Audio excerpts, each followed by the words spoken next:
Para esta mesa, la verdad, estamos muy orgullosos, igual que todas las demás, pero aquí tenemos experiencia acumulada, pero de sobra, lo cual lo va a hacer una muy bonita mesa, ¿no? Entonces, me voy a permitir leer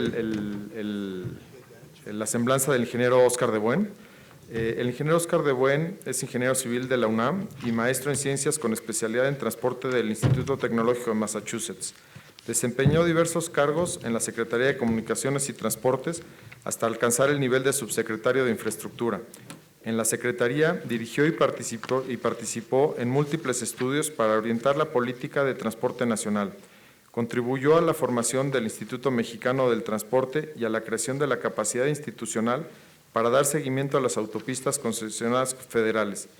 Encabezó al equipo de la SCT que diseñó e instrumentó el rescate de 23 concesiones de autopistas de cuota y su posterior operación como parte del sector público. Coordinó el diseño de los esquemas de concesiones de autopistas de cuota, de proyectos para prestación de servicios y de aprovechamiento de activos para incorporar la participación privada al desarrollo carretero de México.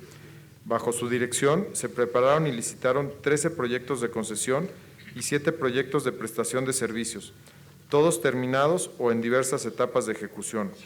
Durante su gestión como subsecretario de Infraestructura, se logró mantener el 80% de la longitud total de la red federal de carreteras en estado bueno o satisfactorio, concluir más de 15.500 kilómetros de carreteras y caminos de todos tipos, generar contraprestaciones por más de 4,000 millones de dólares por otorgamiento de concesiones de autopistas, poner en operación 1,000 kilómetros de carreteras nuevas o modernizadas con participación privada, dejar en proceso de construcción otros 1,000 kilómetros de carreteras estratégicas, integrar una cartera de proyectos carreteros a desarrollar mediante asociaciones público-privadas y promover la instrumentación de sistemas multianuales de contratación de la conservación. A lo largo de su carrera, representó a la SCT en foros internacionales relacionados con carreras tales como la OCDE, la Asociación Mundial de Carreteras y foros binacionales México-Estados Unidos. Ha sido profesor de diversas facultades de ingeniería. Es académico de número de la Academia Mexicana de Ingeniería. Presidió la Asociación Mundial de Carreteras durante el periodo 2013-2016. Actualmente es miembro de la Junta de Gobierno de la Universidad Nacional Autónoma de México y del Consejo de Ética del Colegio de Ingenieros Civiles de México. Es presidente ejecutivo de AINDA Energía y Infraestructura y un fondo de capital privado para inversión en proyectos de energía e infraestructura en México. Es socio fundador de De Buen Infraestructura SC, donde también contribuye como asesor. Bienvenido, muchas gracias y le cedemos la palabra al doctor De Buen.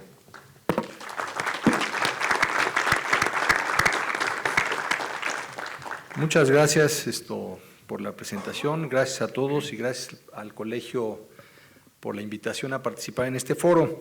Yo quiero ser muy breve, simplemente me voy a limitar a situar el contexto dentro del cual va a tener lugar nuestra mesa redonda, nuestro panel, y presentar en forma muy breve a los distinguidos ingenieros que me acompañan.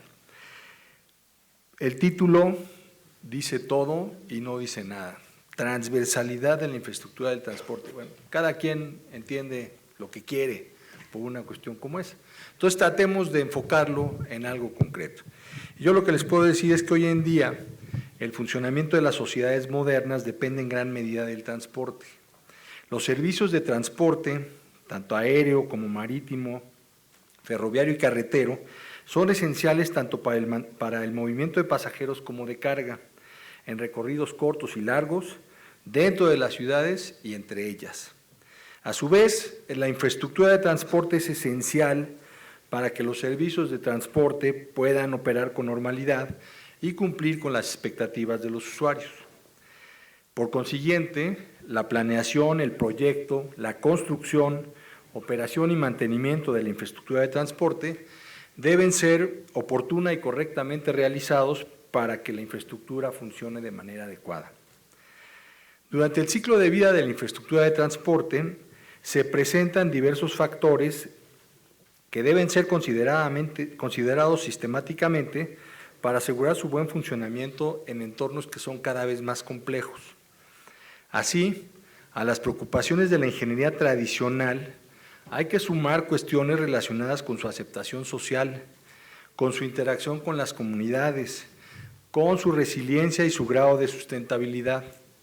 Además, en su desarrollo y atención debe asegurarse un uso eficiente y transparente de los recursos disponibles, así como una capacidad permanente de rendir cuentas a la sociedad. Los factores anteriores deben ser consistentemente incorporados a los procesos en que intervienen los responsables de la infraestructura de transporte. Con todo eso como contexto, como antecedente, para debatir acerca de este tema y de compartir sus ideas con la audiencia, me acompaña un distinguido grupo de ingenieros con sólida experiencia en el desarrollo de proyectos de ingeniería, quienes van a compartir con nosotros su visión de estos temas transversales para el desarrollo de la infraestructura de transporte. Las personas que nos acompañan, todos ellos figuras de la profesión, son por un lado el doctor Alberto Jaime Paredes, investigador titular del Instituto de Ingeniería de la UNAM, el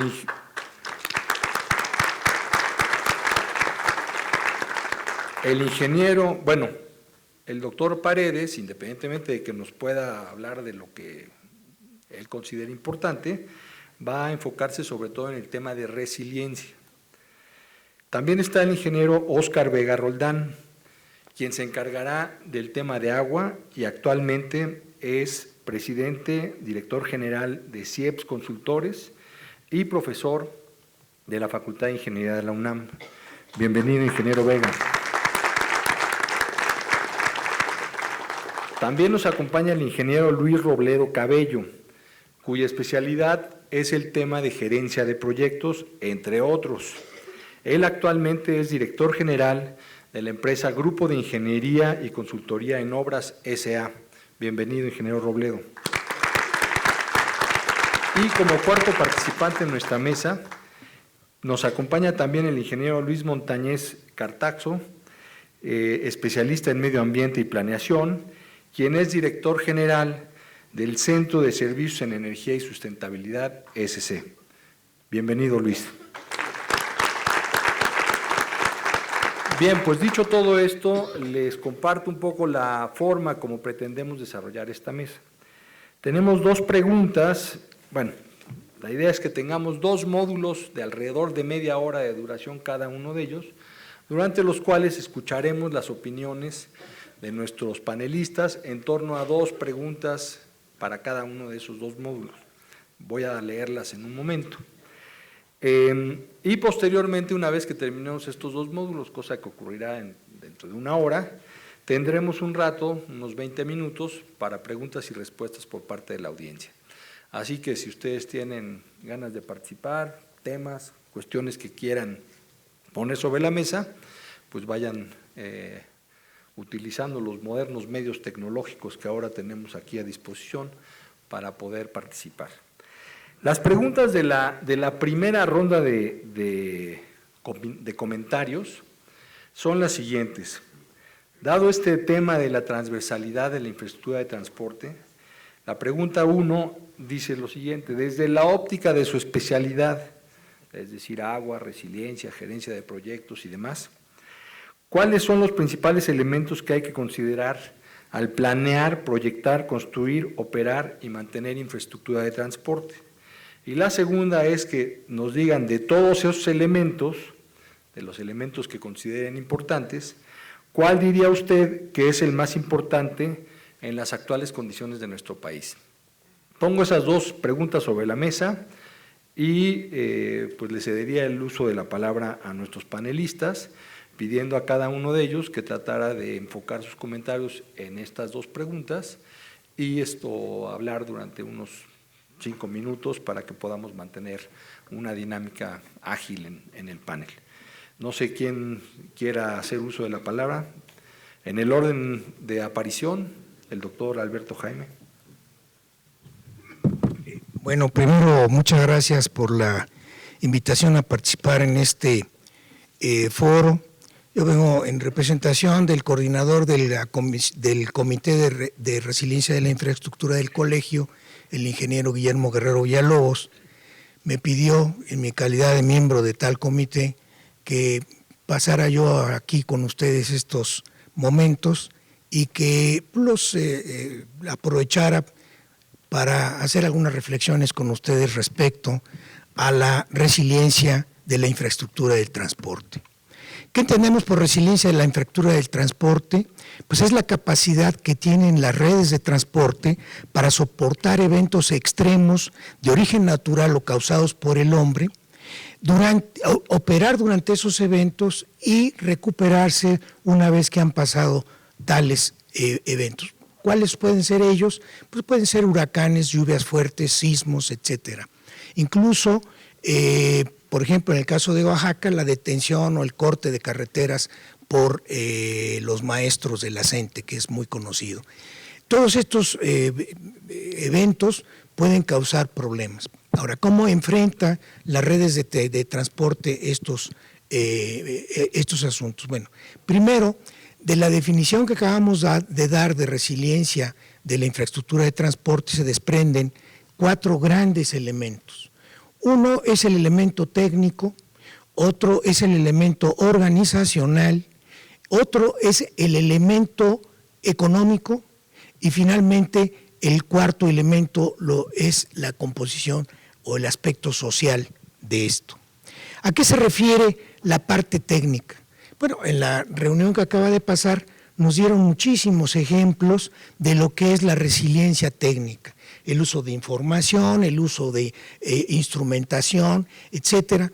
Pero les quiero recordar que detrás de toda esa información, detrás de todo ese monitoreo, pues tiene que haber alguien que lo procese y que tome decisiones.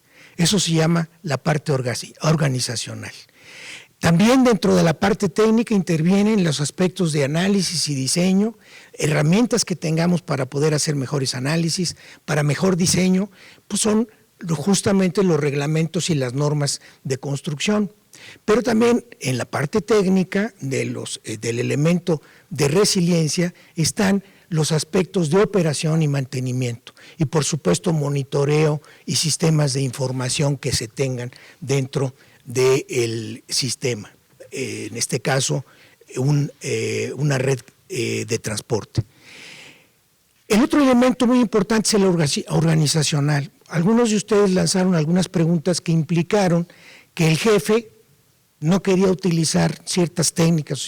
Bueno, si el jefe no está convencido de que hay que organizarse para responder ante eventos, no solamente extremos, sino ordinarios, entonces ya no hay nada que hacer, ya cerramos el libro y nos vamos. Entonces, podemos diseñarlo mejor, pero si organizacionalmente el responsable u operador de la red de transporte no está convencido de cómo responder ante todos estos aspectos que demanda la resiliencia de esa red de transporte, que son, bueno, alguien tiene que estar leyendo lo que los monitores nos dicen, alguien tiene que tener la responsabilidad de saber, oye, ¿y qué hago si se cae el puente? Oye, ¿y qué hago si hay un deslizamiento de ladera en el kilómetro tal del ferrocarril tal? ¿O qué hago si me interrumpen la salida del puerto para los contenedores puedan ser transportados por la vía terrestre? Todo esto es parte de la organización. La organización tiene que tener planes de contingencia, manuales y procedimientos que permitan enfrentar toda esta parte esencial de la resiliencia. La parte social asegura que hay un claro entendimiento tanto del usuario de la red de transporte como del personal que opera y que mantiene tal red de transporte. Si no hay una comunicación eficiente y efectiva entre todos estos, entonces también se pierde resiliencia. Es decir, no hay resiliencia si nosotros vamos en la carretera y pues no podemos seguir pasando. Y nadie nos avisó. Ahora tenemos el Twitter, tenemos muchas herramientas con las cuales el operador puede anunciar que tenemos un problema, por ejemplo. Otro asunto es que aprendan nosotros a usar esa red de transporte. Esa es parte social. La parte económica es pues casi elemental, tenemos que tener asegurada la infraestructura. Ahora, ¿cómo la aseguramos? Si por partes o en el todo, es otro problema. Pero un seguro es vital para poder nosotros después responder a la siguiente parte, que es la recuperación. Pero además de esto, se tiene que contar con un fondo económico que permita atender la emergencia en el momento. Y no solamente eso, sino que este fondo económico debe complementarse con otra parte técnica, que son los equipos, herramientas, dispositivos y personal que tiene que estar alertado para poder atender la emergencia. Entonces, en conclusión, el nivel de resiliencia que deben de tener, desde luego, las redes de transporte dependen de su importancia en función de su número de usuarios, de la carga que mueven y de los aspectos económicos que se pueden alterar si esta red de transporte se ve afectada. Muchas gracias, doctor. Le cedemos ahora el uso de la palabra al ingeniero Óscar Vega para que nos dé sus comentarios. Decíamos entonces que nos toca hablar un poco de la transversalidad de la cuestión del agua con la infraestructura del transporte, y esta pues es muy amplia. El tema de la ingeniería hidráulica, el tema del agua, es muy amplio. En general, la ingeniería hidráulica y la infraestructura que tiene que ver con ello tiene uno de dos objetivos principales. Uno es el aprovechamiento del agua para lograr el bienestar de la población, para mejores servicios, para mejor calidad de vida, y otro es la protección contra los daños que puede causar el agua por su exceso de abundancia o por su exceso de disminución, de escasez. Estas dos cosas tienen que ver con la infraestructura del transporte en dos áreas diferentes. Cuando hablamos de la infraestructura del transporte, tenemos por un lado la parte que es propiamente terrestre, los caminos y los ferrocarriles, las vías terrestres de comunicación, en donde el agua no ayuda, sino quizás puede hacer daño. Entonces ahí es muy importante entrarle con todos los conocimientos tecnológicos, científicos, tecnológicos y procedimientos, a valorar qué cantidad de agua le puede hacer daño a una vía férrea o a un camino, según los sitios por donde va pasando. Y aquí hay dos partes, una es lo que le llueve encima y otra parte es lo que escurre de las cuencas que se van cortando con esta vía terrestre de comunicación. Cuando se corta el paso de un arroyo, obviamente, o de un río, o simple y sencillamente una parte baja del terreno, el agua que llueve tiende a acumularse en esa zona, y si no se le da salida, puede brincar por encima de la vía de comunicación terrestre y causarle daños que harían intervenir a la gente de la resiliencia para ver cómo componían esas cosas. Ese es un tema en que influyen dos áreas del conocimiento del agua: la hidrología, que nos llevaría a tratar de evaluar cuánto puede llover con una cierta probabilidad y cuánto de eso puede convertirse en escurrimiento. Y después la hidráulica, ese escurrimiento, cómo funciona y cómo llega a donde está o se planea que esté cruzando la vía terrestre. Entonces eso tiene que ver, obviamente, con los estudios básicos y con el proyecto. Y después también con la construcción. Hay que cuidar que en la construcción no se maltraten las cosas que están pensadas correctamente desde los proyectos. Y obviamente con la operación.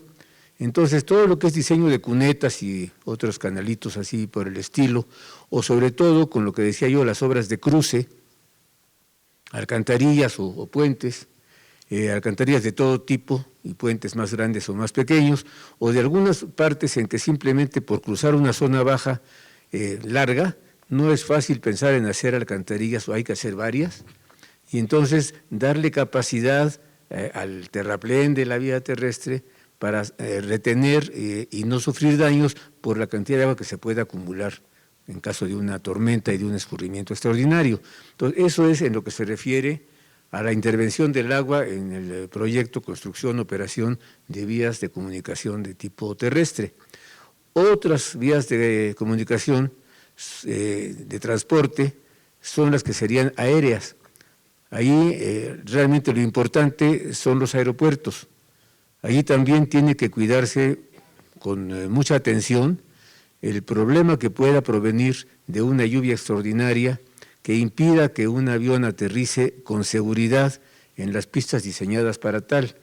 Tiene que haber entonces un muy buen diseño de un sistema de drenaje para impedir que estas pistas queden mojadas cuando el avión despegue o aterrice. Y por supuesto también hay que relacionar esto con los centros de movimiento de los pasajeros, de las terminales hacia los aviones y de regreso. El otro punto de la ingeniería hidráulica tiene que ver con los beneficios del agua. Y ahí yo me iría a otro tipo de transporte, el marítimo y el fluvial. Ahí es evidente que el agua es la base para ese transporte. Si pensamos en los puertos marítimos sobre todo, también podría ser en algún lago interior, pero pensemos en los puertos marítimos, en nuestros muy famosos 11.000 kilómetros de litoral que no aprovechamos adecuadamente. Obviamente que para que un puerto, que es una vía de transporte, así de comunicación marítimo-terrestre, para que este puerto funcione adecuadamente, es indispensable cuidar justamente que todos los movimientos del agua por mareas, por corrientes, por marejadas, se puedan controlar, se tienen que conocer primero, hay que hacer estudios del funcionamiento de las vías oceánicas, hay que hacer estudios del movimiento de sedimentos, en el caso del oleaje, y todo esto para poder permitir disponer de una buena seguridad en el funcionamiento del puerto de que se trate. Y si pensamos en vías fluviales, en México no tenemos muchas obras fluviales y puertos fluviales, no muchos ríos nuestros son navegables, son en gran parte ríos de montaña, en que no se puede realmente producir una navegación, pero en la planicie costera del Golfo hay muy buenos tramos de corrientes importantes, desde el Coatzacoalcos o el Papaloapan, quizás desde el Grijalva, y también hasta los ríos Pánuco, Soto la Marina, etcétera, que tienen tramos navegables de cierta importancia y que no aprovechamos, que deberíamos aprovechar mejor. Y ahí vuelve a ser importante la parte hidrológica, que nos llevaría a conocer el tema de cuándo baja demasiado el tirante del río o cuándo hay avenidas muy fuertes que pueden provocar daños en las obras de puertos fluviales. Entonces, eso es así en general lo que yo considero que el agua tiene que ver con las vías de comunicación y transporte, y no hay algo que sea más importante que otro. Todo esto es importante y cada cosa en relación con la respectiva vía de transporte. Gracias. Muchas gracias, ingeniero Vega. A continuación le pedimos al ingeniero Luis Robledo si nos puede dar sus comentarios respecto a estas dos preguntas. Muy bien. La gerencia de proyecto cruza a todas las obras de infraestructura de todo tipo, de agua, de energía, de transporte, urbanas, etcétera. La cruza quiere decir que es aplicable a todas esas partes de la infraestructura del país. Ahora, la gerencia de proyecto se inicia con la planeación de las obras.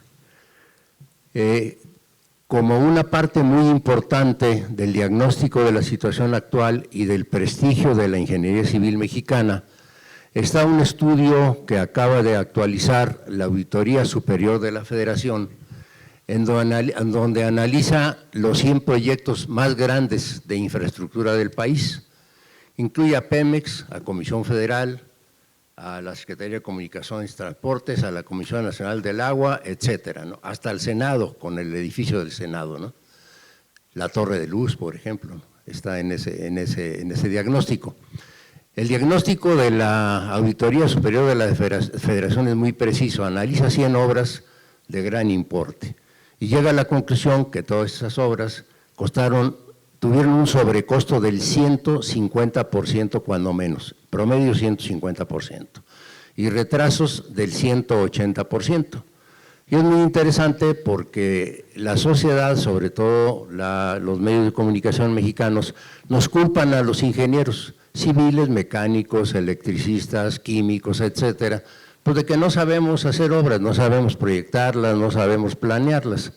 Pero lo interesante de ese estudio de la auditoría es que hace un diagnóstico de por qué los sobrecostos y los tiempos adicionales.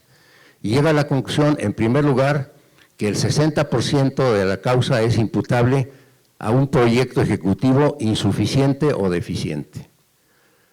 Un 12% a problemas de ingeniería básica o ingeniería previa insuficientes. Por ejemplo, geotecnia, geología, ingeniería sísmica, hidrología, etcétera. Una tercera parte muy importante, y eso ya suma más del 80% de las culpas, es la parte de liberación de la tierra o el derecho de vía. Entonces, cuando uno dice, bueno, ¿y por qué no hemos atendido los ingenieros todos esos problemas si conocemos la causa por la que los proyectos no caminan bien? Bueno, pues empezamos con la planeación, ahí empieza la gerencia de proyecto. La planeación en México no existe. Si ustedes ven el Plan Nacional de Desarrollo en materia de infraestructura, no dice absolutamente nada. Y si vamos a cada una de las secretarías de Estado o a las grandes empresas como Pemex y CFE, resulta que no hay realmente planeación. E inclusive, por ejemplo, en el caso de la Comisión Nacional del Agua, en este sexenio desaparecieron la Dirección General de Planeación y en la Secretaría de Comunicaciones y Transportes pues está minimizada, cuando en realidad era una de las grandes fortalezas de esa secretaría, la Dirección General de Planeación. Bueno, ¿cuál es el primer postulado de la gerencia de proyecto? Es nunca inicies una obra si no tienes planeación. Y eso significa todo lo que dije: estudio de ingeniería básica, proyectos ejecutivos, liberación de derecho de vía, el trabajo social con los involucrados, la tenencia de la tierra, etcétera, etcétera. Sin embargo, en México, si ustedes ven la Ley de Obras Públicas, que es en buena medida culpable de estos problemas que estoy mencionando, es porque lo que les preocupa es que no haya corrupción. Es una ley de obra pública anticorrupción, no una ley de obra pública que ordene y que facilite una buena ejecución y una transparente ejecución de la infraestructura. No es así. Si ustedes ven, ¿qué se necesita para que una obra se inicie? Que esté programada. Y uno dice, bueno, pues ¿qué quiere decir programada? Escarba uno un poquito y dice que lo haya autorizado la unidad de inversiones de la Secretaría de Hacienda. Y si uno ve lo que pide la Secretaría de Hacienda para autorizar la programación de una obra, es que sea socialmente factible. No ven los estudios, no ven los proyectos, no ven la liberación del derecho de vía, no hacen un análisis de riesgos, no hay absolutamente nada que permita una buena programación de las obras. Y por eso aparecen obras como el ferrocarril México-Toluca, que pues, nunca debió iniciarse su construcción si no se hubiera estudiado mejor, si no se hubieran resuelto todos los problemas. La gerencia de proyecto, ya voy a terminar porque son dos preguntas las que hizo el ingeniero de Buen, es ¿qué tan importante es la gerencia de proyecto? La gerencia de proyecto, a reserva de que ustedes tengan oportunidad, muchos de ustedes ya la deben de conocer y profundizar en ella, es un proceso muy sencillo, de una serie de técnicas que simplemente su objetivo es poner orden en la ejecución de una obra de infraestructura, desde su concepción, no solamente hasta su puesta en marcha, si es posible durante su vida útil, hasta que la obra se cierre, que algún día se va a cerrar y se va a abandonar. Eso es el concepto de gerencia de proyecto a nivel mundial. En todo el mundo se aplica. Aquí en México se aplica por el sector privado. Si ustedes ven, por ejemplo, la Torre Reforma o cualquiera de los grandes edificios o centros comerciales de la Ciudad de México, todos tuvieron gerencia de proyecto y todos, pero platica uno con ellos, todos salieron a tiempo y en costo. Bueno, con eso trato de hacer un primer panorama de la primera pregunta del ingeniero de Buen. La segunda pregunta, ¿cuál de nosotros es más importante? No la contestaron mis dos antecesores. Yo digo, el agua es importantísima, la resiliencia es importantísima, el medio ambiente es importantísimo, las leyes son importantísimas, la gerencia de proyectos es importante. No hay una más importante de todas. Con una de ellas que falle, las obras fracasan. Muchas gracias, ingeniero Robledo. Entonces, para cerrar este primer ciclo, esta primera ronda de intervenciones, le pido a Luis Montañez nos dé su perspectiva, por favor. Pues antes que nada, muchas gracias por estar aquí, muchas gracias a los organizadores por la invitación en este muy distinguido panel.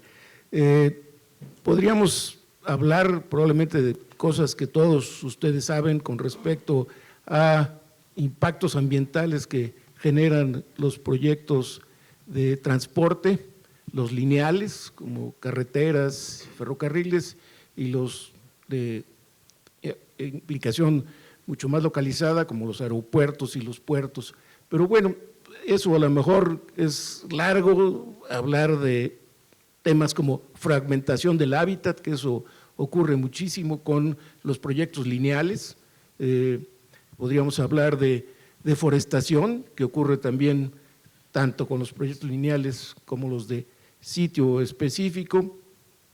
Lo que se genera muchas veces con estos introductorios caminos que a su vez producen otros caminos más adelante, o sea, efectos directos que se analizan en las manifestaciones de impacto ambiental de ciertos proyectos, como lo estamos pensando, pero que no se consideran los impactos adicionales, impactos indirectos como la construcción de caminos adicionales. Y lo estamos viendo, por ejemplo, todos los días prácticamente en la televisión, en la Amazonía, donde han crecido los caminos en esta zona selvática y cómo se han ido ampliando y ampliando los proyectos, los caminos para aprovechar la madera en la zona y pues se crean unos incendios terribles.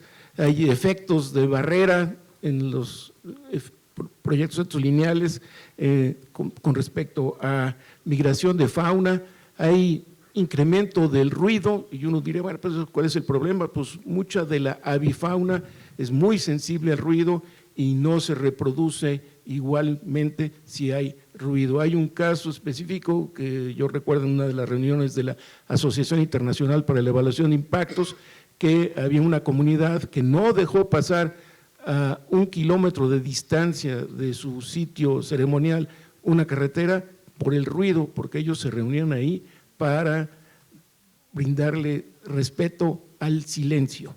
Y eso es muy, muy importante. Aquí estamos hablando no solo de impactos ambientales, sino de socioambientales. No hay impactos ambientales como tal al medio biofísico sin un impacto adicional social. Por supuesto, sabemos que en los países como el nuestro, pues puede haber impacto muy importante en la cultura indígena local, en pueblos originarios. Pero yo quisiera pasar, y aprovechando también que el ingeniero Luis Robledo habló de planeación, yo creo que aquí vale también la pena traer a colación, además de este informe actualizado de la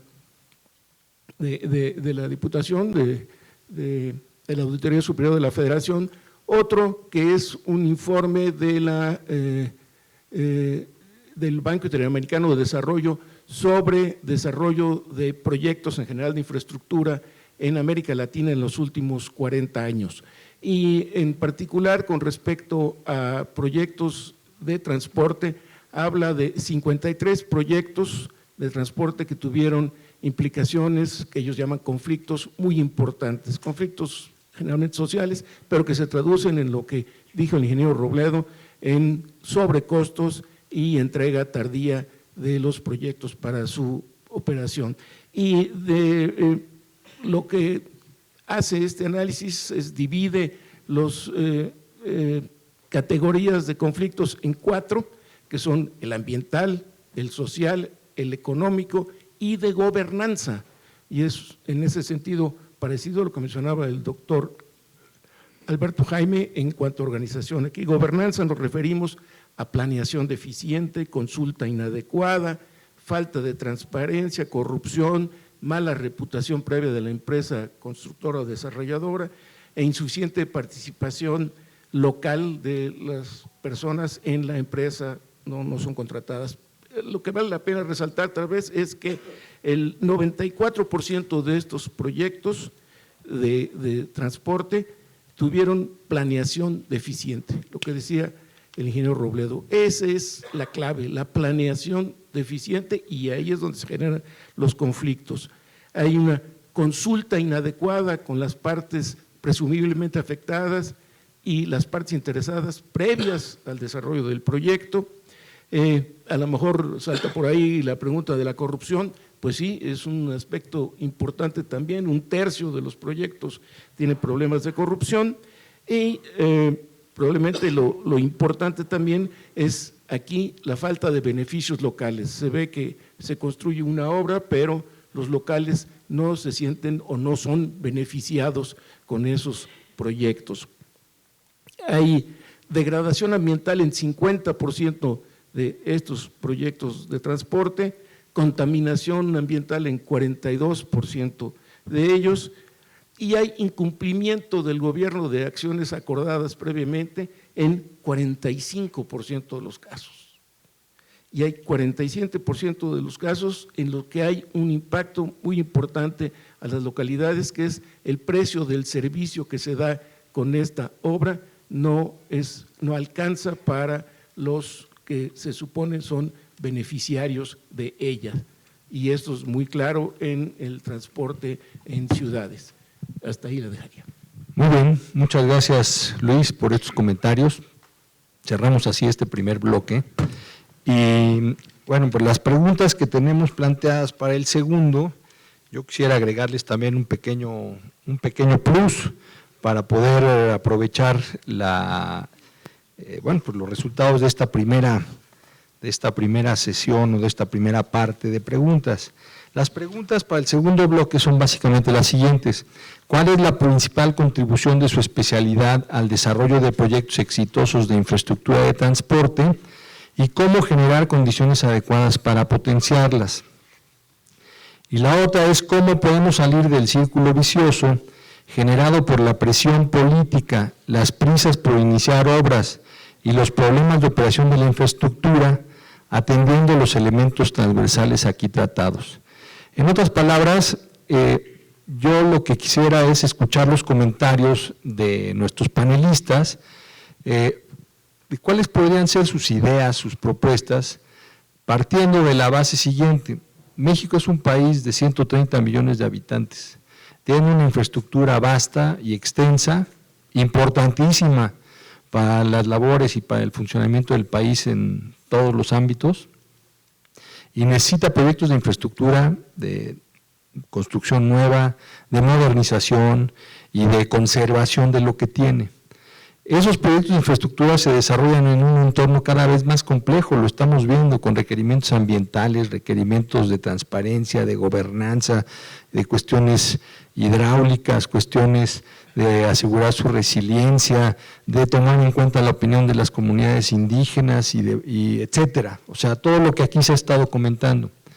Y sin embargo, del otro lado, tenemos tiempo insuficiente para preparar los proyectos, presiones cada vez más enormes para iniciar las obras sin proyecto, sin estudios, sin elementos fundamentales y básicos para que el proyecto pueda desarrollarse adecuadamente.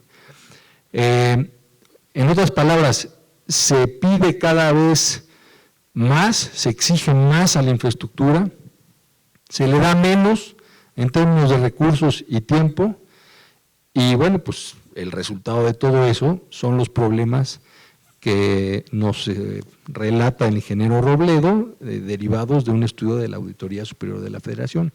La pregunta es, ¿y cómo le hacemos para salir de esa situación? ¿Qué proponen para salir de este círculo vicioso?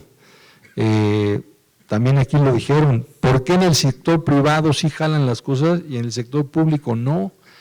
En otras palabras, me gustaría escuchar sus puntos de vista sobre los caminos de salida, cómo lo podemos hacer para encontrar condiciones más favorables para el desarrollo de la infraestructura que tanto se necesita en el transporte nacional.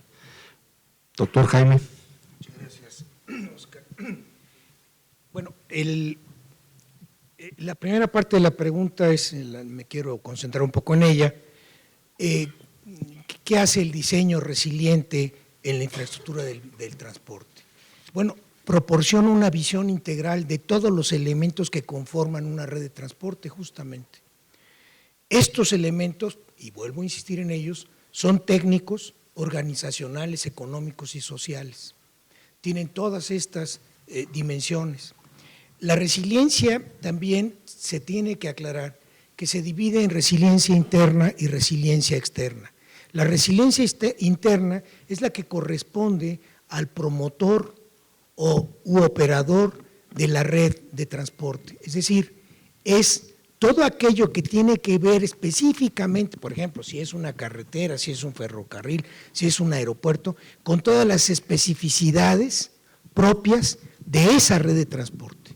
Entonces, ese promotor, ese operador, tiene que estar al tanto de todos los elementos técnicos, organizacionales, económicos y sociales que competen a su red o a su red de transporte particular.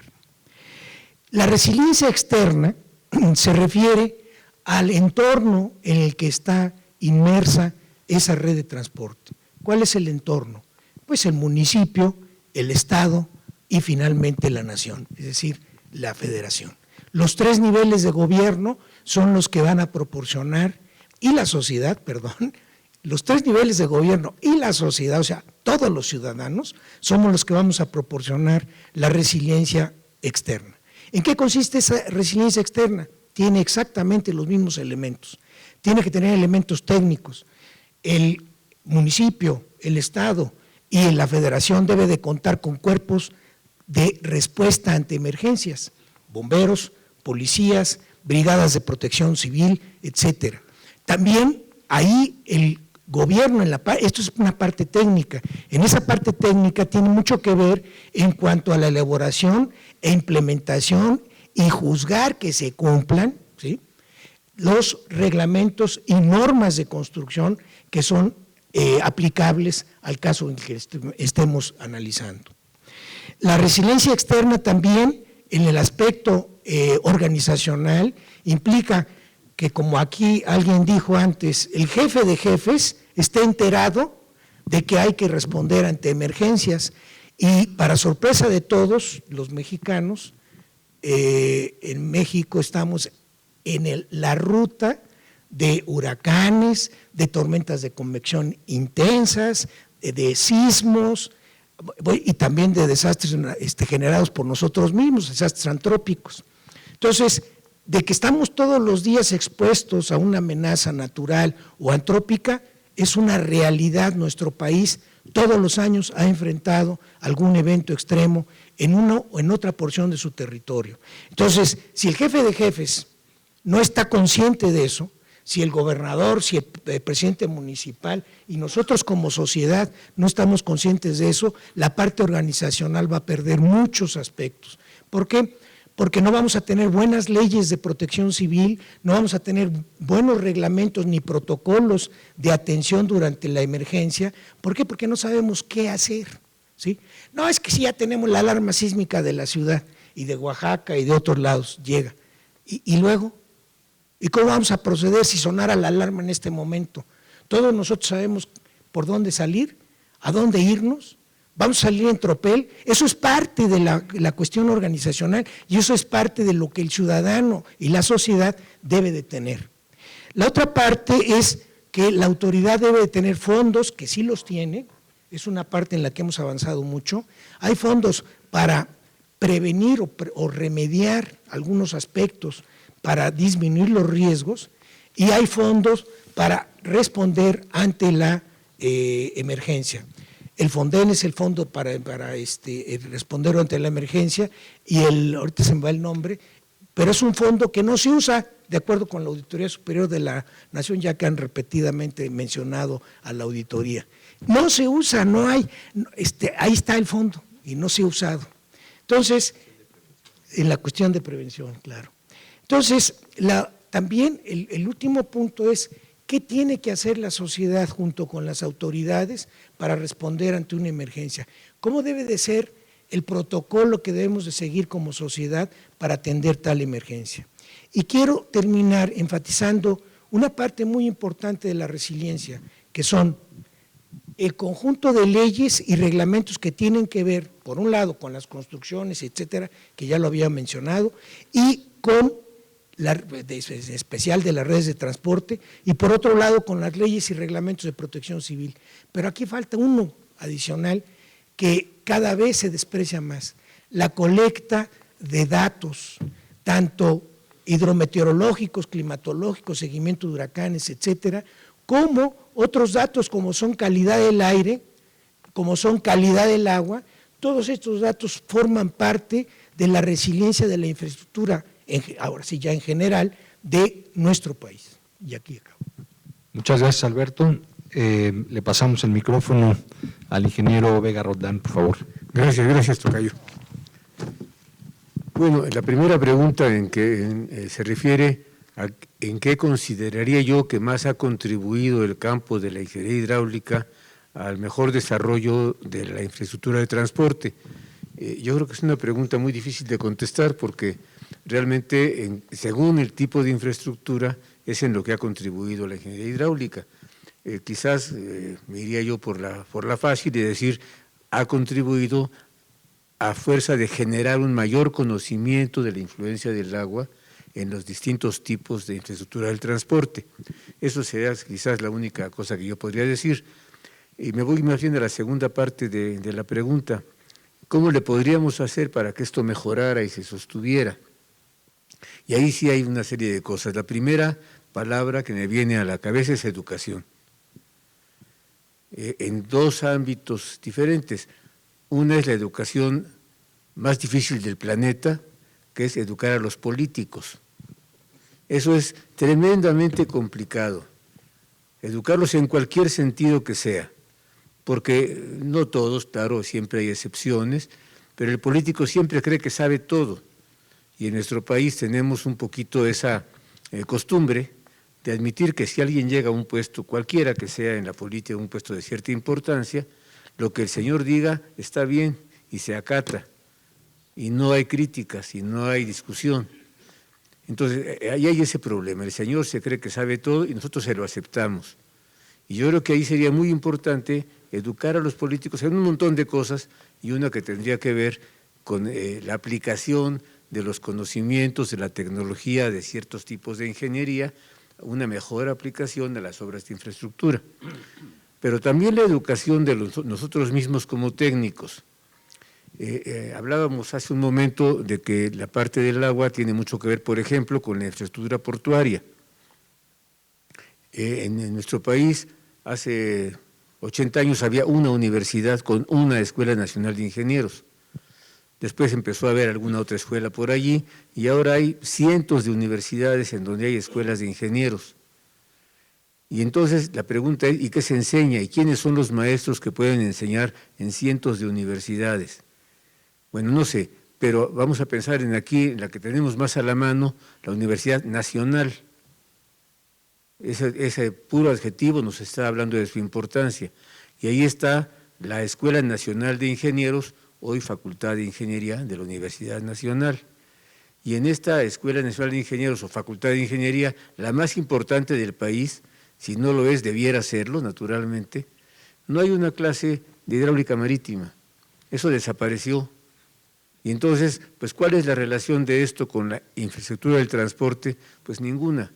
No hay una clase de puertos y vías navegables como hubo. Entonces, estamos perdiendo esa capacidad de educación en los aspectos técnicos de la hidrología y de la hidráulica que tienen aplicación inmediata en cualquier tipo de infraestructura, entre otras la del transporte. Entonces, esa educación es básica y hay que fomentarla, y el colegio puede hacer algo, porque no hay que decir nomás cuáles son los problemas, sino hay que ver cómo los resolvemos. Y yo creo que ahí el colegio, con toda la autoridad que tiene, es el Colegio de Ingenieros, es el primer colegio que se fundó en el país. Es el Colegio de Ingenieros con más miembros, es el que tiene un prestigio reconocido. Pues el colegio debe influir, debe intervenir, debe impulsar que se mejoren los planes de estudios para que se toquen los puntos que son importantes. Aunque sea como materia optativa de la carrera de ingeniero civil, que exista una materia de hidráulica marítima y a lo mejor otra de puertos y vías navegables. También educación a las autoridades de otro nivel. Vuelvo a los puertos, no sé por qué me quedé con los puertos.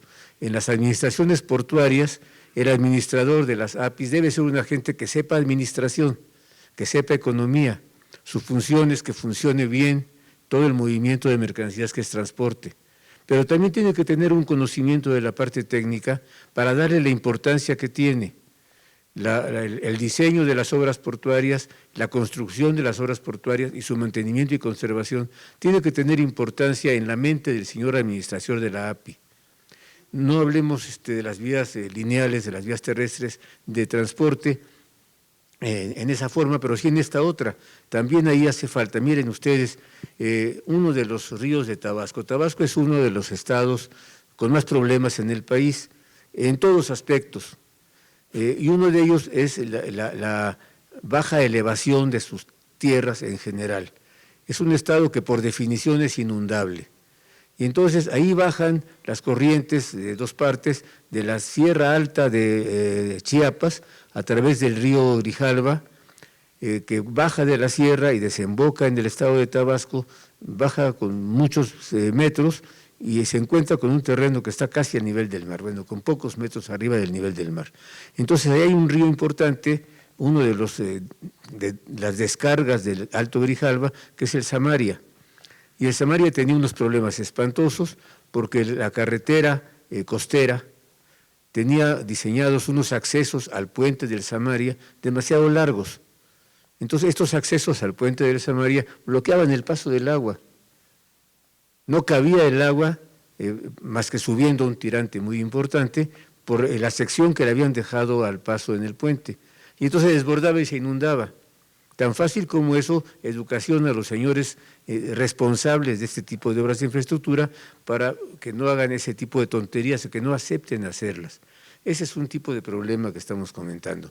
Y otro muy importante, ligado con la planeación, obviamente la planeación es la base del desarrollo, del crecimiento y del desarrollo, ahora que están las dos palabras de moda y en conflicto.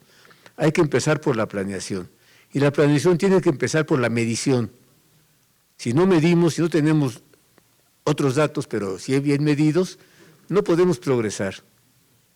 Y les voy a contar una triste historia. Teníamos en México hace 30 años, en números redondos, 5,000 estaciones de medición de lluvia. Ahora tenemos 3,000. Hemos perdido 2,000. Y de las 3,000 que tenemos, solo 1,500, números redondos, cumplen con las condiciones de una buena estación meteorológica establecidas por la Organización Meteorológica Mundial. Entonces, ¿qué nos está pasando? Como que tenemos miedo de medir o no nos gusta medir, es bien importante. Las estaciones para medir el flujo de los ríos, que son importantes para las vías navegables en los ríos y para otras muchas cosas también. Teníamos 3,000, tenemos 1,200 y solo 600 funcionan bien. Entonces, hay que hacer un esfuerzo porque eso se corrija. Y otra cosa que también se mencionó, la parte de las leyes. Yo creo que otra cosa que tenemos que hacer es vigilar y cuidar e impulsar que se cumpla el Estado de Derecho. Y eso empieza por buenas leyes, después sigue por el cumplimiento de las leyes. Y eso hay que exigirlo como sociedad. Ahora que cada vez hay menos contrapesos dentro del mismo aparato del Estado, tenemos que ser más responsables como sociedad. Pero miren, les hago también un cuento así rápido. La Ley de Obras Públicas que se mencionó hace un momento. En algún artículo, creo que es el 23, dice con toda claridad que para poder emprender la construcción de una obra pública debe contarse con el proyecto ejecutivo terminado, completo y con todas sus reglas. Qué bueno, eso dice la ley. Y luego en el párrafo siguiente, el mismo artículo dice, esto se puede evitar, se puede cancelar en el caso de una obra muy importante. Si la obra es muy importante, se puede iniciar con un proyecto básico. Es decir, para hacer una banqueta necesitamos un proyecto ejecutivo con todas las de la ley, planos, especificaciones, todos los cálculos. Y para hacer una gran carretera no hace falta. Y para hacer un gran puerto no hace falta. Entonces, la ley está mal. Y además, agarrándose de que está mal, se interpreta peor. Entonces, todo eso es lo que tenemos también que hacer. Entonces, yo diría educación y Estado de Derecho como las bases para que nuestra infraestructura del transporte funcione bien, también en las partes de agua. Muy bien, muchas gracias, ingeniero Vega. Ahora el ingeniero Robledo, por favor. La gerencia de proyecto y su vida. Les voy a hablar de un niño que ahora tiene 60 años. En 1960 prácticamente no existían o eran muy pocas las empresas de consultoría en México. Todo se hacía absolutamente, toda la ingeniería dentro de las dependencias del sector público, las que fueran, la SCT, Recursos Hidráulicos, Pemex, Comisión Federal, todo se hacía con los ingenieros. Yo llegué a tener en algunos proyectos, como el Cutzamala, por ejemplo, 560 ingenieros, haciendo ingeniería y dirigiendo la construcción, y no tenía una sola empresa de consultoría de apoyo. Bueno, allá por 1980, 82, don Miguel de la Madrid dijo, el sector público al niño ya tenía 22 años, pero no se le había bautizado, no se llamaba gerencia de proyecto lo que se hacía, era simplemente pues, dirigir las obras y hacer los proyectos. Don Miguel de la Madrid dijo, el sector público está muy gordo, hay que adelgazarlo, y empezó a correr gente, sobre todo ingenieros, y esa política prevaleció y hasta la fecha sigue prevaleciendo. Es una política de adelgazamiento del sector público.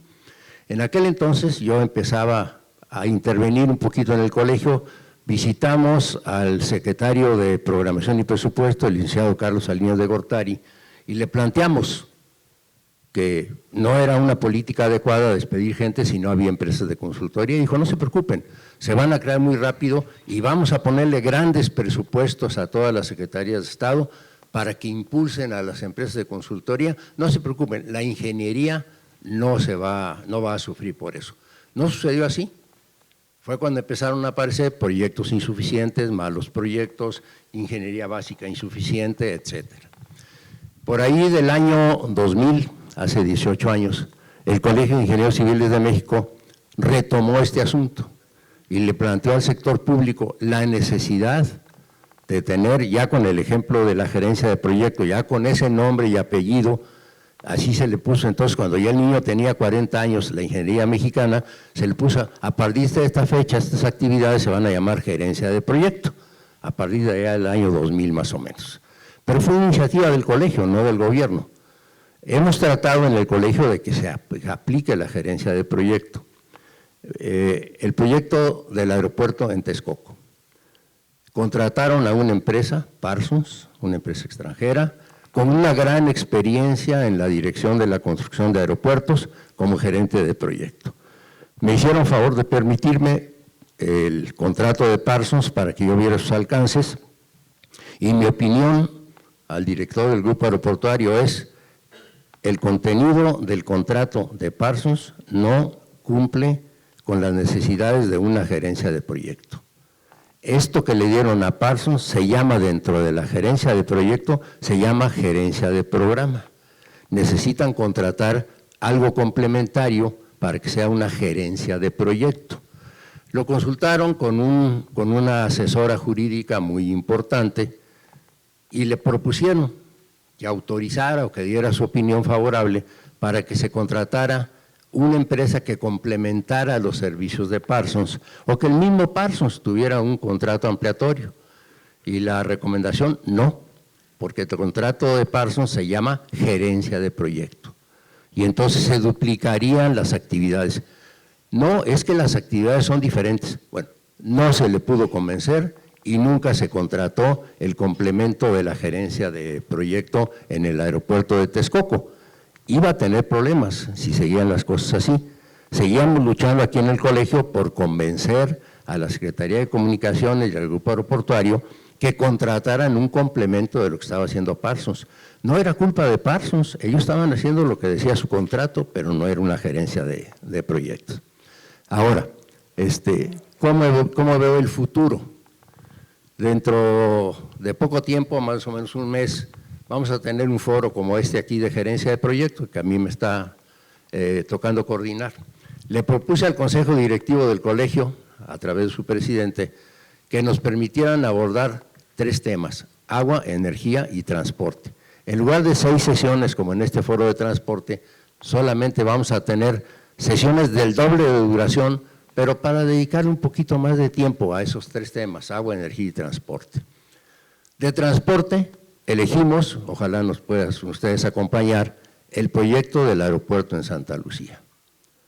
El objetivo es hacer una explicación de en qué consiste la infraestructura de un aeropuerto y luego, con algunos especialistas en gerencia de proyectos, opinar cómo debiera de desarrollarse una gerencia de proyectos para que el aeropuerto de Santa Lucía, dentro de las características que tiene, tenga los mejores resultados posibles. No se trata de cuestionar el aeropuerto de Santa Lucía, esa ya es una decisión gubernamental, pero sí se trata de decir, bueno, ya decidiste hacer esto, vamos a sugerirte cosas para que te salga lo mejor posible. El segundo tema va a ser un acueducto. Yo no lo he comentado con el ingeniero Vega Roldán, que es su especialidad. Vamos a tener cómo se aplicaría la gerencia de proyecto para un acueducto importante, para llevarle agua a una ciudad importante del país, con el mismo espíritu diferente de este. En lugar de una introducción y preguntas como el ingeniero de Buen, vamos a tener un especialista que va a dar una plática de 1 hora, hora y cuarto, de en qué consiste la ingeniería de un acueducto y la gerencia de proyecto de un acueducto, incluyendo una presa, una línea de conducción, plantas de bombeo, planta potabilizadora, etcétera.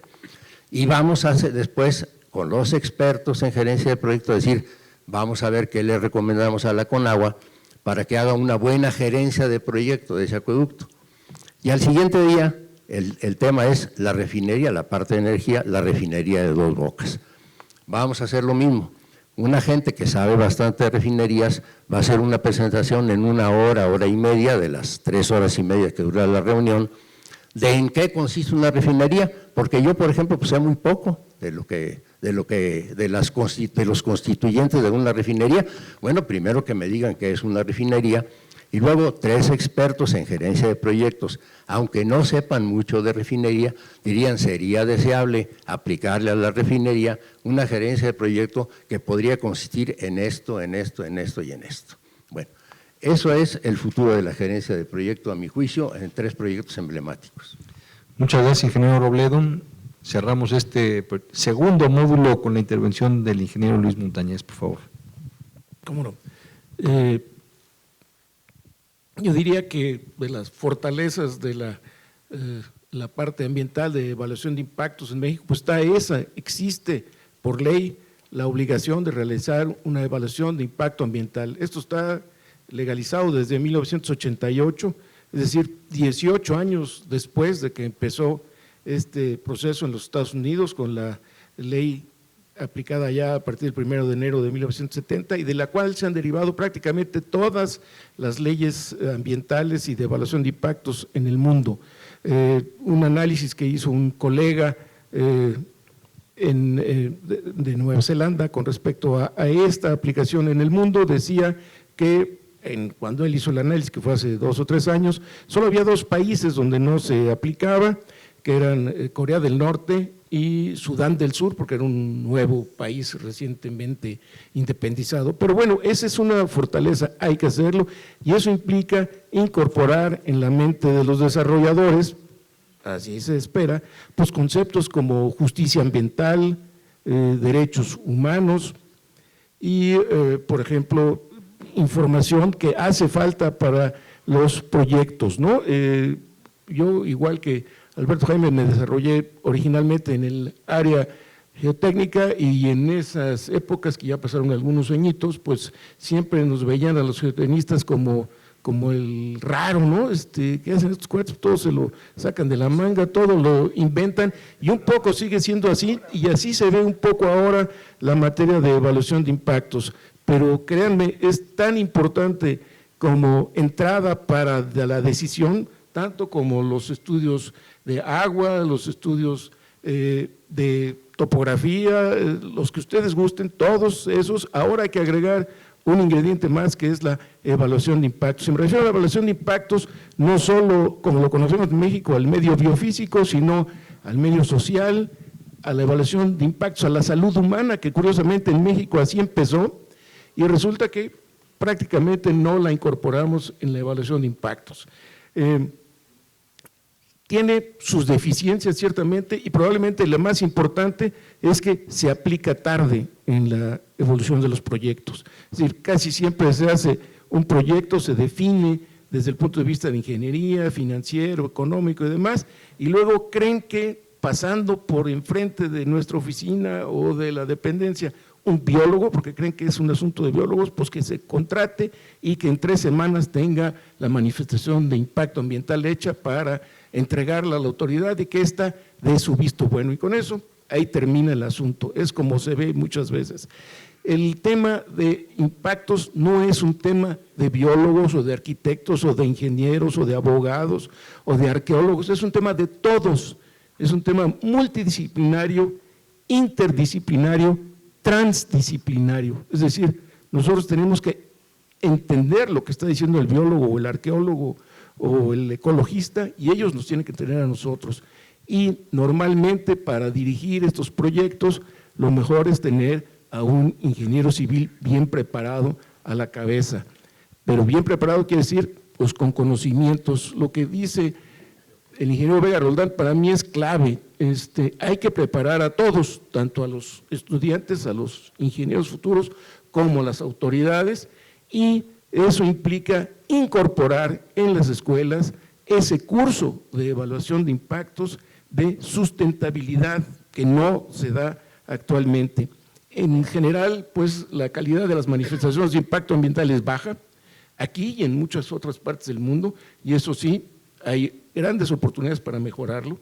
Las personas que hacen las evaluaciones de impacto ambiental muchas veces son personas que solo conocen un ámbito, pues ya sea que sean otra vez arquitectos, ingenieros, biólogos, lo que ustedes gusten, y no hacen un trabajo multidisciplinario. Y lo mismo ocurre desde el otro lado, desde la autoridad, que también no ocupa un grupo multidisciplinario para analizarlo.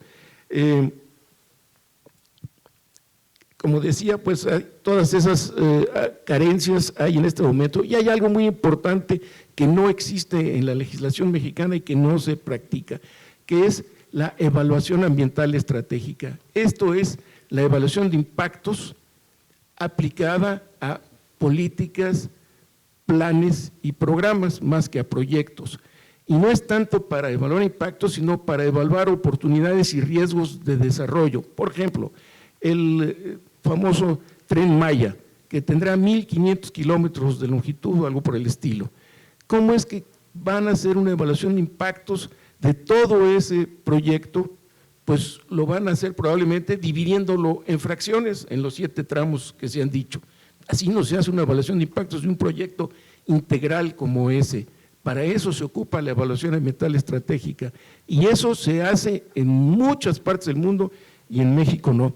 Yo diría, para terminar, que es la pregunta, bueno, ¿y qué debíamos hacer además de capacitar a los futuros ingenieros, a los tomadores de decisiones estratégicas? Bueno, yo esperaría que esos tomadores de decisiones estratégicas, legisladores, porque eso otro, híjole, nuestros legisladores también están en la lona en cuanto a capacitación y conocimientos, planificadores, diseñadores, gerentes de proyecto y constructores, bueno, pues esos que están en la cúspide, en los que toman las decisiones estratégicas, deberían tener cuando menos curiosidad intelectual, no desechar la ciencia ni las artes, hay que tomarlas en cuenta.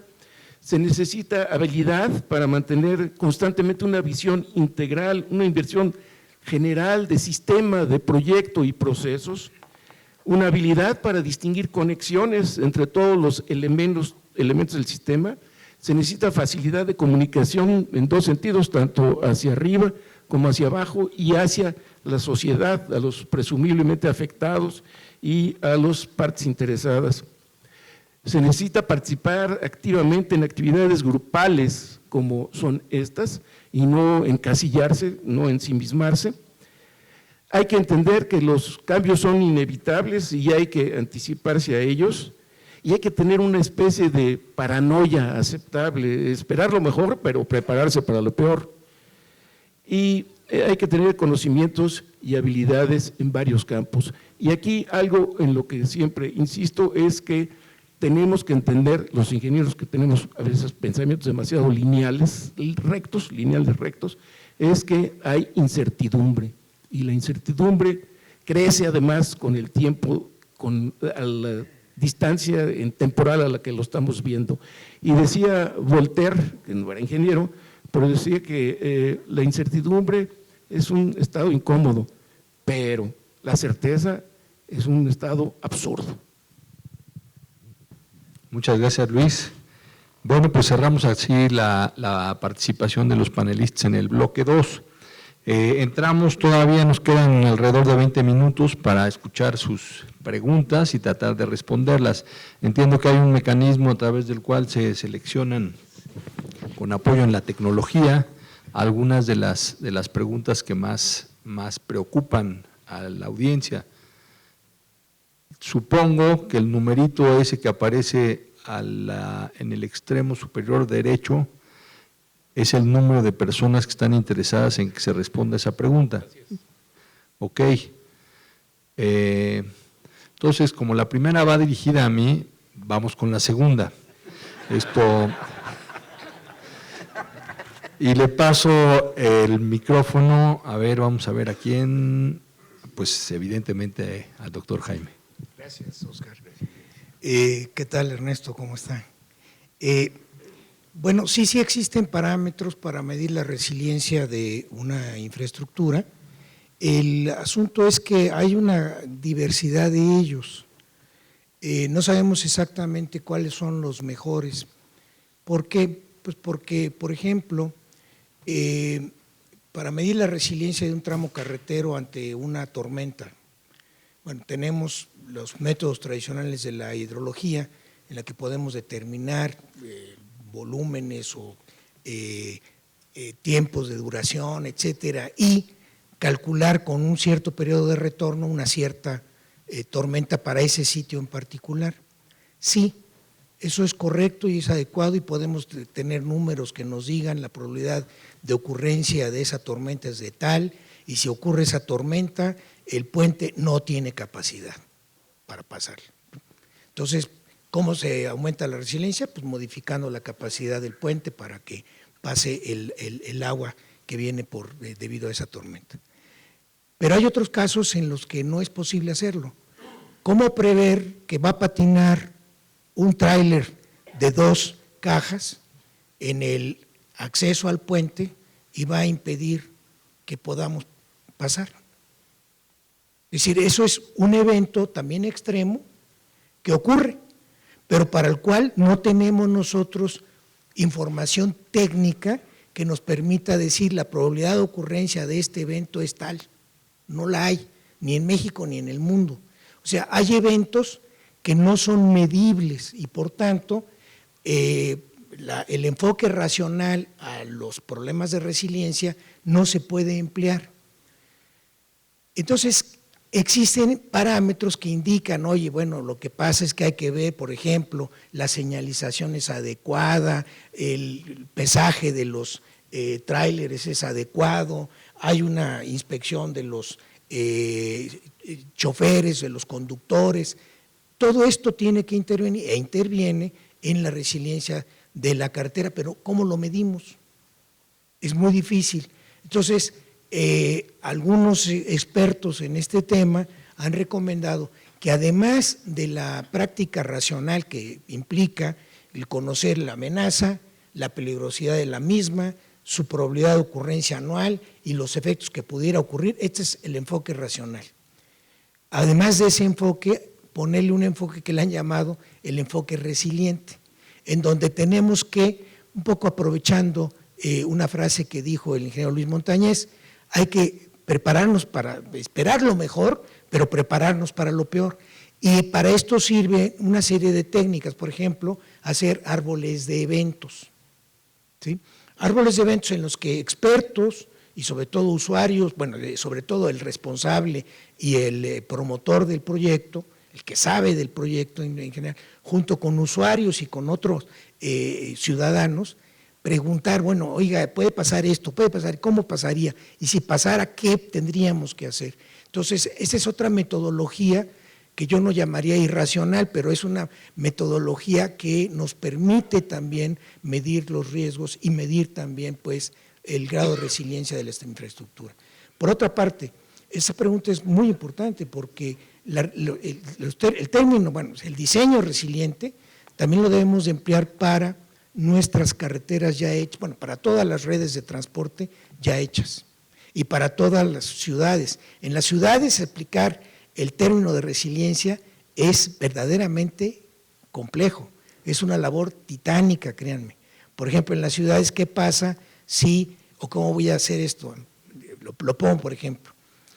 Está muy bien hecho, tenemos todos los planes de contingencia para un edificio, el edificio soportó el evento extremo, el sismo, todo el personal que estaba en esto, los usuarios salieron con oportunidad, etcétera. Hubo algunos caídos, hay 2 o 3 heridos, fueron recuperados, llevados a la calle. Y luego, no hay ambulancias. La ambulancia no puede llegar al hospital. Ahí se acabó la resiliencia interna y empieza la resiliencia externa. ¿Qué podemos hacer para hacer resiliente la ciudad? Bueno, nomás se los dejo de tarea.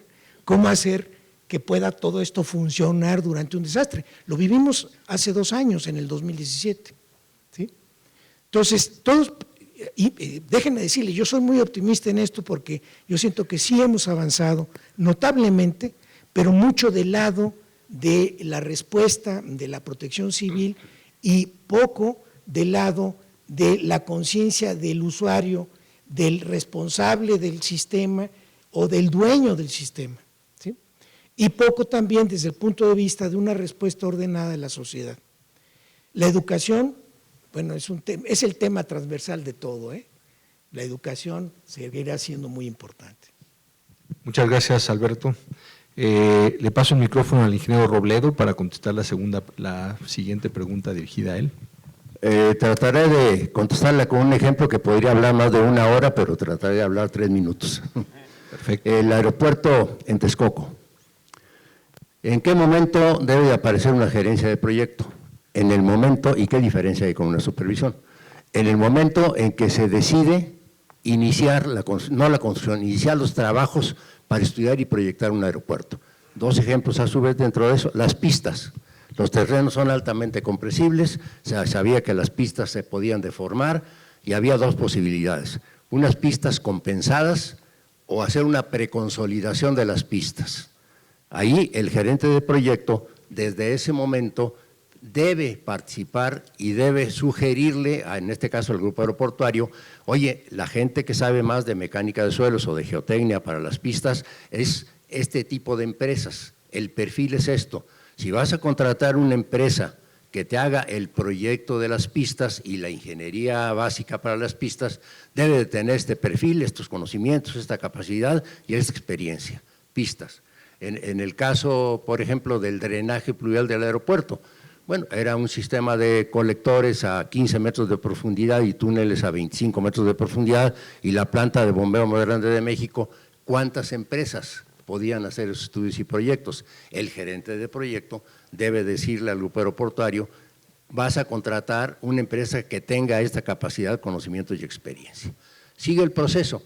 Se va a licitar ya la construcción, se hacen los proyectos, el gerente de proyecto que participó vigilando lo que hacían los geotecnistas, los estructuristas, los hidráulicos, etcétera, ve las propuestas durante la licitación y dice, yo creo que la constructora, esta es la que debe de ganar por esto, por esto y por esto y por esto, ¿no? Y se le adjudican las pistas o se le adjudica el edificio terminal o se le adjudica el drenaje pluvial. En ese momento se contrata la supervisión. Antes de eso no hay supervisión. La supervisión no participa en todos los trabajos previos de un proyecto. Aparece cuando se inicia la construcción, un poquito antes, para que vaya estudiando los proyectos. Y la supervisión se sigue con un acompañamiento de la gerencia de proyecto que está vigilando y controlando lo que hacen las constructoras y lo que hace la supervisora. La gerencia de proyecto es un controlador de la supervisora hasta que se termina y se pone en marcha el proyecto. Esa es la diferencia entre una supervisión y una gerencia de proyecto. La permanencia desde el primero hasta el último día de la gerencia. Muchas gracias, ingeniero. Para el ingeniero Luis Montañez, la pregunta referente al Tren Maya. Correcto, muy bien. Gracias por la pregunta. Este es un caso emblemático, creo que se puede ilustrar muy bien lo que ocurre aquí. Si ustedes ven el Plan Nacional de Desarrollo donde se habla del Tren Maya, dice ahí 5 puntos que debe cubrir el Tren Maya, cuáles son los objetivos de este. Y el primero es el desarrollo turístico de de la península de Yucatán, no de una sección de la península, no el borde de la península, sino toda la península de Yucatán. Dice además que es para crear empleos, dice que es para proteger el ambiente y dos o tres cosas. Para el ordenamiento ecológico, el ordenamiento territorial. Esos son los objetivos que ahí se marcan en ese Plan Nacional de Desarrollo para este proyecto de 1.500 kilómetros de longitud. Empieza uno para hacer un análisis estratégico por preguntarse si esa es la estrategia adecuada para cumplir con esos objetivos. Es decir, si voy a desarrollar el turismo en la península de Yucatán, lo mejor es construir un tren Maya o qué otras, un tren o cualquier otro diseño, cualquier otra idea. ¿Cuáles son los análisis comparativos que se han hecho para cumplir con ese objetivo? ¿Qué implicaciones ambientales, sociales, económicas tiene esa manera de resolver esa inquietud? ¿Cómo se puede proteger mejor el ambiente? ¿Con un tren o de otro modo? ¿Cómo se puede dar empleo? ¿Solo con un tren o hay otros modos? ¿Cómo se puede hacer el ordenamiento ecológico o sin ecológico territorial de la península sin el tren? Todo eso hay que preguntarse desde el punto de vista estratégico. La evaluación ambiental estratégica mantiene el nombre de ambiental, pero no es específicamente ambiental, es ambiental, social, económica. Y esto, repito, se aplica a planes, políticas, planes y programas, no específicamente a proyectos. La evaluación ambiental estratégica no sustituye a la evaluación de impacto ambiental, es la visión previa, la visión en este gran visión superior de qué es lo que se pretende. Curiosamente, a pesar de que esto es lo que dice, les repito, el Plan Nacional de Desarrollo, esta misma semana uno de los asesores, miembros del Consejo de Fomento para la Inversión, el Empleo y el Crecimiento Económico, que fue creado en febrero de este año, el 18 de febrero, si no mal recuerdo, en Los Pinos, el presidente López Obrador dio el banderazo de salida, el encargado, el presidente, digamos, de ese consejo es el ingeniero Alfonso Romo y participan varias empresas, varios empresarios como este que estuvo aquí hace unos días y dijo que el Tren Maya tendrá como principal función el transporte de carga. ¡Ah, caray! Dice uno, ¿cómo? Finalmente, pues lo que dice el Plan Nacional de Desarrollo es una cosa y lo que dice el consejero de la presidencia es otra. ¿Cómo? Lo primero que hay que hacer es tener una visión conjunta, si no, no tiene sentido, si no cada quien jala por su lado. Entonces, esos son los temas que se discuten en este ámbito de la evaluación ambiental estratégica. Muchas gracias, Luis. Un comentario final del ingeniero Óscar Vega, si quisiera decir algo para cerrar. Bueno, muchas gracias. Estaba viendo la siguiente pregunta y estaba yo pensando un poquito en ella. La pregunta decía si sería conveniente modificar la ley para que el gerente de proyecto, el supervisor y el ingeniero independiente tuvieran una responsabilidad determinada claramente. Y yo creo que sí conviene. Se ha estado buscando justamente que la gerencia de proyecto aparezca como una obligación para los grandes proyectos. Es decir, regreso al ejemplo de la banqueta, esa no importa, ¿no? Pero para hacer el proyecto de una autopista importante, pues que sí haya una persona o una empresa de ingeniería que lleve la gerencia de proyecto consistente, como explicaba muy bien el ingeniero Robledo, en conocer desde el principio las intenciones, los objetivos, ir siguiendo los estudios, vigilar que se contrate a las empresas adecuadas, vigilar al supervisor y acabar por entregar la obra en un momento adecuado, como debe ser. Y eso se está intentando que quede plasmado en la ley, por lo menos para los grandes proyectos, porque habría un primer problema: ¿de dónde sacamos suficientes buenos gerentes de proyecto? Aquí hablamos de educación y hablamos de conocimientos, pero hay otra cosa que es muy importante, que es la palabra experiencia. Para que una gente haga las cosas bien, generalmente hace falta que tenga experiencia en eso. Inclusive la palabra experto pues proviene de la palabra experiencia. O sea, un experto no es un señor que tiene 8 doctorados, sino es uno que ha tenido la experiencia de realmente dar seguimiento a alguna cosa por mucho tiempo y pensarla.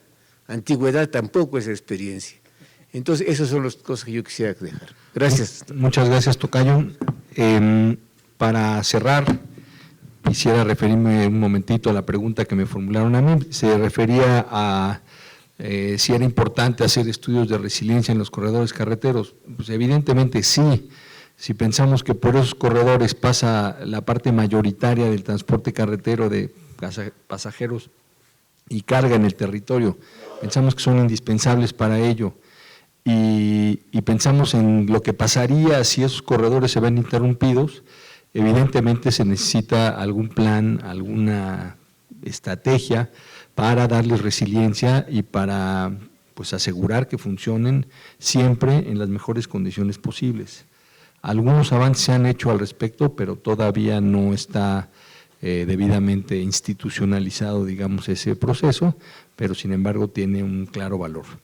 Bueno, como resumen final de estas intervenciones de nuestros panelistas, yo quisiera simplemente pues mencionar, enumerar lo que ellos han dicho respecto a los elementos que a su juicio son clave para avanzar en el manejo de estos elementos transversales para el desarrollo de obras de infraestructura. Los voy a enunciar porque no da tiempo para más, pero se mencionó, por un lado, la educación, fortalecer la educación a todos los niveles. Segundo, asegurar un adecuado papel para la planeación y utilizarla como el punto de partida para muchos de los procesos que hay que desarrollar.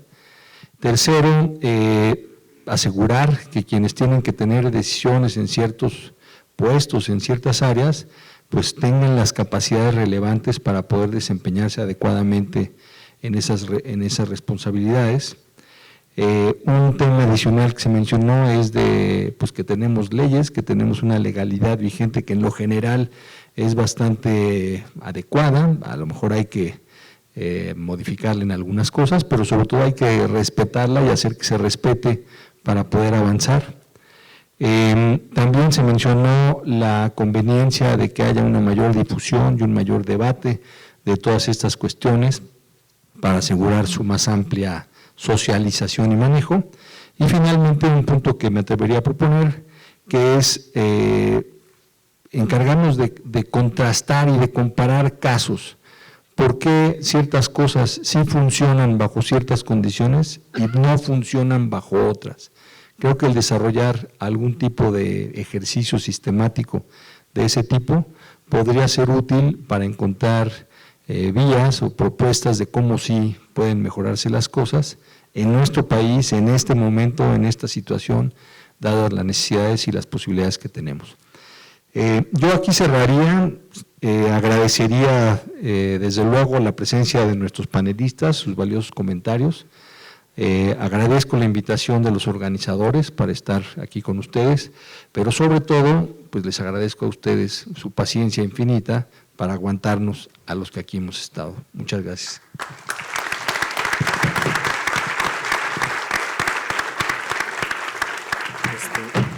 Muchísimas gracias, la verdad, una gran mesa.